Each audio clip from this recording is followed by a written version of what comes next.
اعوذ باللہ من الشیطان الرجیم بسم اللہ الرحمن الرحیم الحمد للہ رب العالمین الرحمن الرحیم مالک یوم الدین ایاک نعبد و ایاک نستعین اہدنا الصراط المستقیم صراط الذین انعمت علیہم غیر المغضوب علیہم ولا الضالین آمین۔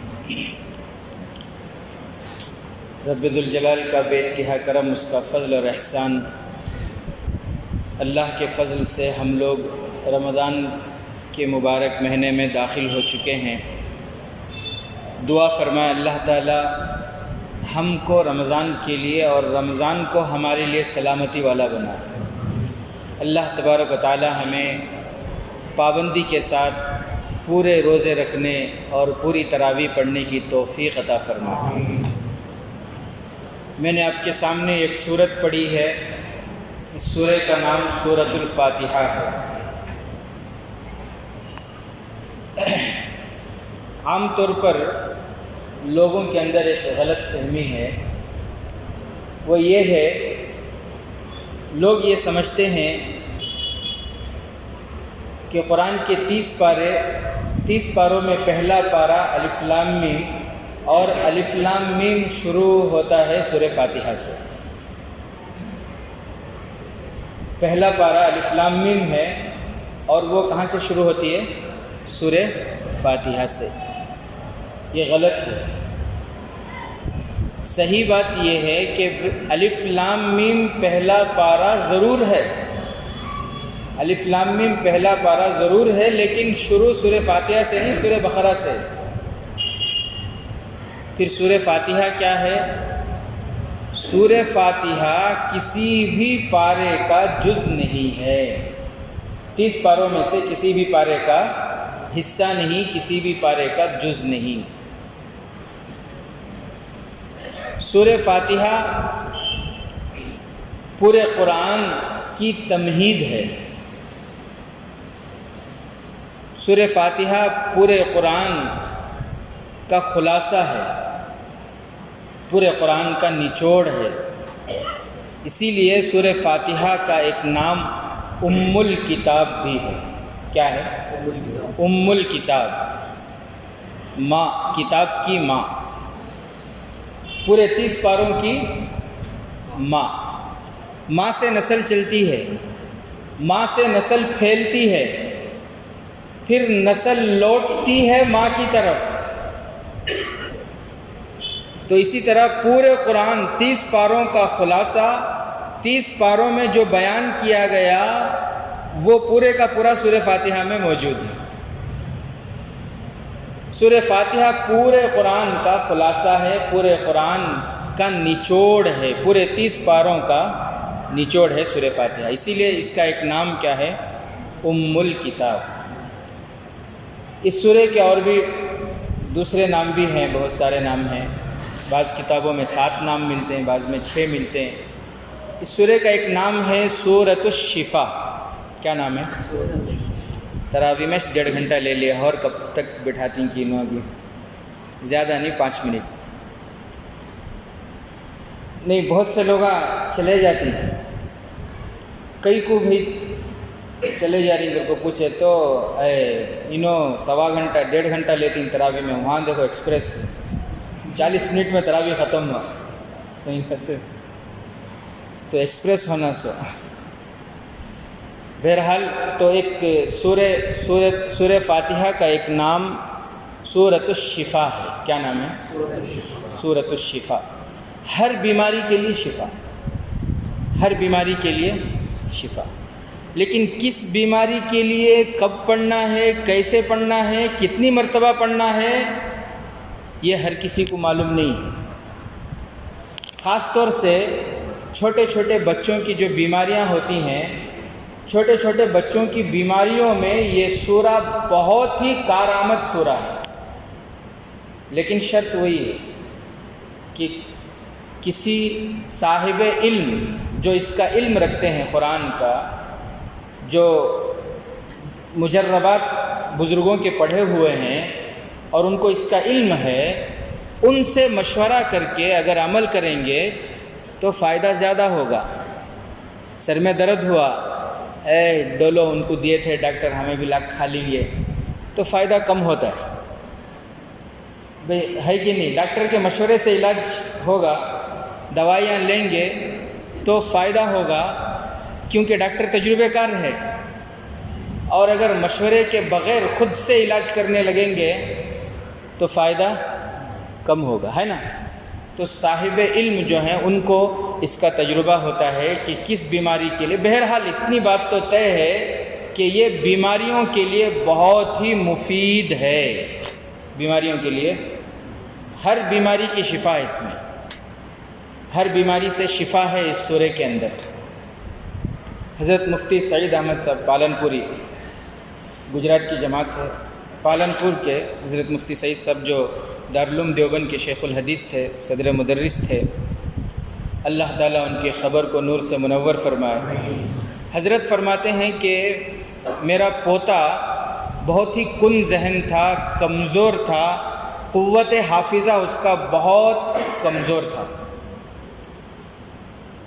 حفظ میں جب وہ گیا، حفظ میں اس کو بٹھایا گیا تو ایک صفحہ یاد کر کے سنانا اس کے لیے بہت مشکل اس کے لیے ایک صفحہ یاد کرنا، آدھا صفحہ یا اس سے بھی کم وہ یاد کرتا، حضرت کی طرف سے ڈانٹ پڑتی۔ بہرحال تو مفتی سعید صاحب فرماتے ہیں کہ میرے بیٹے نے اپنے بیٹے کو، ان کا پوتا ہے نا، میرے بیٹے نے اپنے بیٹے کو ممبئی میں جامع مسجد میں مولانا شوکت صاحب تھے تو ان کے پاس لے گئے اور لے جا کر انہوں نے کہا کہ حضرت یہ میرا بیٹا ہے، حفظ میں بیٹھا ہے، لیکن ان کے اساتذہ کی طرف سے بھی شکایت ہے اور بچہ بھی بہت کمزور ہے، ذہنی اعتبار سے بہت کن ذہن ہے، قوت حافظہ بہت کم ہے، یاد نہیں ہوتا، یاد نہیں رکھ پاتا، ایسی شکایت ہے۔ تو مولانا شوکت علی صاحب نے فرمایا کہ ایک کام کیجئے مولانا، روزانہ صبح کو پانی میں دم کر کے سورہ فاتحہ مکمل پڑھ کے، وَلَضَّالِّينَ آمین تک پڑھ کے، پانی میں دم کر کے روزانہ صبح کو پانی اس بچے کو پلائیے۔ کہتے ہیں کہ انہوں نے یہ عمل کرنا شروع کیا تو الحمدللہ بچے کو قرآن یاد ہونا شروع ہوا، اور پھر ہوتے ہوتے جس کو آدھا صفحہ بھی یاد نہیں ہوتا تھا وہ بچہ 2 صفحے یاد کر کے سبق سنانے لگا۔ مفتی سعید صاحب پالنپوری رحمۃ اللہ علیہ فرماتے ہیں کہ پھر ایک وقت ایسا آیا کہ میں خود اس کے پیچھے تراویح پڑھا، ماشاءاللہ بہت اچھی خیرت اس کی تھی اور بہت اچھا پڑھتا تھا، اور اللہ نے ایسا حافظہ اس کو دیا۔ تو سورہ فاتحہ کا ایک نام کیا ہے؟ سورۃ الشفا۔ جو بچے بہت کمزور ہوں، کن ذہن ہوں، عقل کے اعتبار سے بہت کمزور ہوں، قوت حافظہ کمزور ہو، ایک طریقہ یہ بھی بتاتے ہیں علماء کرام کہ صبح کو مشک اور زعفران ایک کٹورے میں لے کر مشک اور زعفران لے لیں اور اسے ملا کر اس کی انک بنا لیں، روشنائی، اس کی سیاہی بنا لیں، اور پھر ایک روٹی میں پوری اس میں جو ہے قلم ڈبو کے، لکڑی ڈبو کے، پھر اس سیاہی سے روٹی پر پوری سورہ فاتحہ لکھیں، وَلَضَّالِّينَ آمین تک مکمل سورت لکھیں۔ پھر وہ روٹی جو بچے کی شکایت ہے، حافظہ کمزور ہوئی، قوت حافظہ کی کمزوری، یادداشت کی کمزوری ہے یا کوئی بھی بیماری ہے، تو اس بچے کو ناشتے میں وہ روٹی کھلا دیں اور 40 دن تک یہ عمل کریں، انشاءاللہ اس بچے کی وہ شکایت دور ہو جائے گی۔ یہ سورہ فاتحہ کی برکت۔ تو سورہ فاتحہ کا ایک نام کیا ہے؟ یہ فائدہ ہو رہا آپ لوگوں کو؟ قرآن کی مجلس سے فائدہ تو ہوگا ضرور۔ بس ایک اور واقعہ سن لیں اسی سورہ کے متعلق۔ حضرت عبداللہ ابن مسعود، آپ لوگوں کی طرف سے کوئی جواب نہیں آ رہا نا، تو اس لیے میں ڈر ڈر کے بول رہا ہوں، پتہ نہیں آپ لوگوں کا وقت زیادہ ہو رہا ہے۔ ویسے تو حکومت کی طرف سے جی جی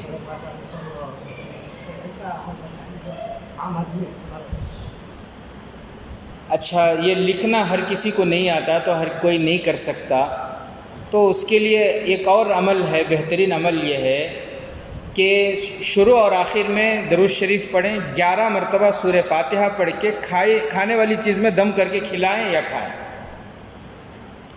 بچہ اگر کمزور ہے، شکایت ہے، تو جو بھی ناشتہ ہے بچے کا، ناشتے میں 11 مرتبہ سورہ فاتحہ تو پڑھنا آتا ہے سب کو، سورہ فاتحہ پڑھ کے دم کر کے کھلا دیں، آسان عمل۔ چند صحابہ ایک مرتبہ کہیں جا رہے تھے، تو سورہ فاتحہ کا ایک نام کیا ہے؟ سورۃ الشفا، یاد رہے گا بھائی انشاءاللہ۔ چند صحابہ کہیں جا رہے تھے، صحابہ بڑی جماعت میں جب جاتے نا تو پورا خوراک ساتھ میں رہتا تھا، کھانے پینے کی چیزیں، ساری چیزیں بندوبست کے ساتھ جاتے تھے۔ لیکن سریہ کہیں جاتا، مطلب ایک چھوٹی سی جماعت، چند صحابہ، 5-10 صحابہ اگر کہیں جاتے، قریب میں کہیں جانا آنا ہوتا تو اتنا انتظام کے ساتھ نہیں جاتے تھے، کیونکہ اس وقت مہمان نوازی تھی، چند صحابہ ہوتے تو کوئی بھی گاؤں والے مہمان نوازی کر لیتے۔ تو چند صحابہ کہیں جا رہے تھے، جاتے جاتے ایک گاؤں کے قریب، جب شام ہوئی تو وہ گاؤں کے قریب رکے اور پھر گاؤں والوں سے کہا کہ بھئی ہم مسافر ہیں۔ اس زمانے میں کوئی مسافر ہوتا تو گاؤں والے مسافر کے لیے کھانے کا پورا انتظام کرتے تھے۔ آج کل تو پیسے زیادہ ہو گئے، مشغولیات زیادہ ہو گئی، جگہ جگہ ہوٹلاں کھل گئیں۔ آج کل مسافر کو پوچھنا تو دور کی بات ہے، کون کہاں سے آئے تھے نا، وہ کام ہوا نہیں، کھائے نہیں، پوچھنا تو دور کی بات ہے۔ یہ کھائے نہیں پوچھنا کیا، خیر خیریت نہیں پوچھتے، سلامش نہیں کرتے، کہاں کی پریشانی سے سلام کر کو۔ بہرحال تو پہلے کوئی بھی مسافر ہوتا، کسی بھی گاؤں میں جاتا، کھڑے ہو کر اعلان کرتا یا مسجد میں اعلان کرتا کہ میں مسافر ہوں، فلاں کام سے آیا تھا، میرا کام نہیں ہوا، آج میں یہاں مسافر ہوں، تو مصلیوں میں سے کوئی نہ کوئی اس کے لیے کھانے کا پورا انتظام کر دیتے تھے۔ تو صحابہ نے گاؤں والوں سے کہا کہ بھئی ہم مسافر ہیں، ہمارے لیے کھانے کا انتظام کرو۔ گاؤں والوں نے کہا کہ نہیں، ہم آپ کو کھانے کا انتظام نہیں کریں گے آپ کے لیے۔ کیوں؟ اس لیے کہ وہ گاؤں والے سارے کے سارے مشرک تھے، اور ان کو معلوم تھا کہ یہ آنے والے کون ہیں؟ مسلمان ہیں، مدینے سے آئے ہیں، مسلمان ہیں۔ تو معلوم یہ ہوا کہ اسلام اور شرک، یہ جو جنگ ہے یہ شروع سے ہے اور قیامت تک رہے گی۔ یہ کب تک رہے گی؟ حالانکہ ہمارے اسلام میں یہ تعلیم ہے، ہمارے نبی نے ہم کو یہ تعلیم دی ہے کہ مسافر کوئی بھی ہو، کسی بھی مذہب کا ہو، مسافر ہے تو اس کی مدد کرنا، اسے ہیلپ کرنا، اسے کھلانا پلانا، اس کی ضرورت میں اس کی مدد کرنا، یہ اخلاقی فریضہ ہے، یہ ہماری تعلیم ہے۔ لیکن چونکہ ان کے دلوں میں نفرت تھی، عداوت تھی، تو اس لیے انہوں نے کہا کہ ہم آپ کی دعوت نہیں کریں گے۔ تو صحابہ نے فرمایا کہ ٹھیک ہے، اگر آپ دعوت نہیں کریں گے تو ہم بھوکے سو جائیں گے۔ بھوکے سو گئے۔ اتفاق یہ ہوا کہ اس رات میں وہ گاؤں کا جو سردار تھا، اس کو کسی زہریلے کیڑے نے، کسی بچھو یا سانپ نے کاٹ لیا۔ وہ درد سے تڑپنے لگا، گاؤں والوں کو جو آتا تھا سب کرنے لگے، دوا وغیرہ، لیکن درد سے بے ہوش ہو گیا، وہ اچھا ہی نہیں ہوا۔ تو کسی نے کہا کہ بھئی وہ جو مہمان آئے ہیں مدینے سے، مسلمان ہیں اور وہ کہتے ہیں کہ ہمارا مذہب سچا مذہب ہے، تو کیوں نہ ان کو جا کر کوئی پوچھے تاکہ ان کے پاس علاج ہو تو وہ علاج کر دیں ہمارے سردار کا۔ تو کچھ لوگ آئے صحابہ کے پاس اور آ کر کہنے لگے کہ بھئی ہمارا سردار بے ہوش ہے، کسی سانپ نے یا بچھو نے یا کسی زہریلے کیڑے نے کاٹا ہے، ہمیں معلوم نہیں، لیکن درد سے کراہتا ہوا بے ہوش ہو گیا ہے، کوئی علاج ہو تو آپ علاج کریں۔ تو صحابہ نے فرمایا کہ ٹھیک ہے، اس کا علاج تو ہمارے پاس ہے، لیکن ہم بھوکے ہیں، تم نے ہمیں کھانا نہیں کھلایا، علاج تو کریں گے، علاج کریں گے۔ میں جھاڑ پھونک جانتا ہوں، حضرت ابو سعید خدری رضی اللہ تعالیٰ عنہ نے فرمایا کہ میں جھاڑ پھونک جانتا ہوں، میں علاج کروں گا، لیکن شرط یہ ہے کہ مزدوری طے کرو۔ اگر تمہارے سردار ٹھیک ہو گئے تو کیا مزدوری دو گے؟ تو انہوں نے کہا کہ اگر ٹھیک ہو گئے تو ہم 30 بکریاں دیں گے۔ ایک وقت کا کھانا دینے تیار نہیں تھے، اب پریشانی آئی تو کتنا ہے، 30 بکریاں دینے تیار ہو گئے۔ تو حضرت ابو سعید خدری رضی اللہ تعالیٰ عنہ گئے اور جا کر اس کے پاس بیٹھ کر سورہ فاتحہ پڑھ کر دم کرتے رہے، پڑھتے رہے، دم کرتے رہے، پڑھتے رہے، دم کرتے رہے، یہاں تک کہ ان کا سردار ہوش میں آیا اور اچھا ہوا، اتنا اچھا ہوا، اٹھ کر بیٹھ گیا تو وعدے کے مطابق انہوں نے 30 بکریاں دے دیں۔ اب صحابہ وہ 30 بکریاں لیے، لیکن صحابہ کے دل میں ایک شک کہ کیا کریں، سورہ فاتحہ پڑھ کو دم کرے سو اس کے بدلے میں 30 بکریاں ملے، اب یہ کھانا ہمارے واسطے حلال یا نہیں؟ بہت سے لوگوں کے ذہنوں میں یہ سوال رہتا، کیا معلوم مفتی صاحب تنخواہ لے رہی نا وہ صحیح ہے کہ حضرت بچوں کو پڑھا کو قرآن پڑھا کو تنخواہ لیتی نا صحیح ہے کہ امام صاحب نماز پڑھا کو تنخواہ لیتی نا صحیح ہے کہ مؤذن صاحب اذان دے کو اذان کی تنخواہ لے رہی نا صحیح ہے کہ بہت سے لوگوں کے ذہنوں میں یہ صحیح نہیں ہے بول کر ایک سوال ہے نا ذہنوں میں، اس کا جواب اس میں ہے۔ دیکھو صحابہ کو بھی یہی اشکال تھا، میں سورہ فاتحہ پڑھ کو دم کرا، اس کے بدلے انہوں 30 بکریاں دیے، تو یہ بکریاں حلال ہیں یا نہیں ہمارے لیے؟ ذبح کر کے کھانا نہیں کھائے، سیدھا اللہ کے نبی صلی اللہ علیہ وسلم کے دربار میں گئے۔ اللہ کے نبی صلی اللہ علیہ وسلم نے فرمایا کہ بالکل حلال ہے تمہارے لیے، چاہے تو کھاؤ چاہے تو استعمال کرو۔ تو اب بولو اماموں کی تنخواہ حلال ہے کہ نہیں؟ مؤذنوں کی تنخواہ حلال ہے کہ نہیں؟ اساتذہ کی تنخواہ حلال ہے یا نہیں؟ بھئی ایک مسئلہ سمجھ میں آ گیا نا؟ اللہ سے دعا ہے کہ اللہ تبارک و تعالی رمضان میں ہمیں زیادہ سے زیادہ عبادت کی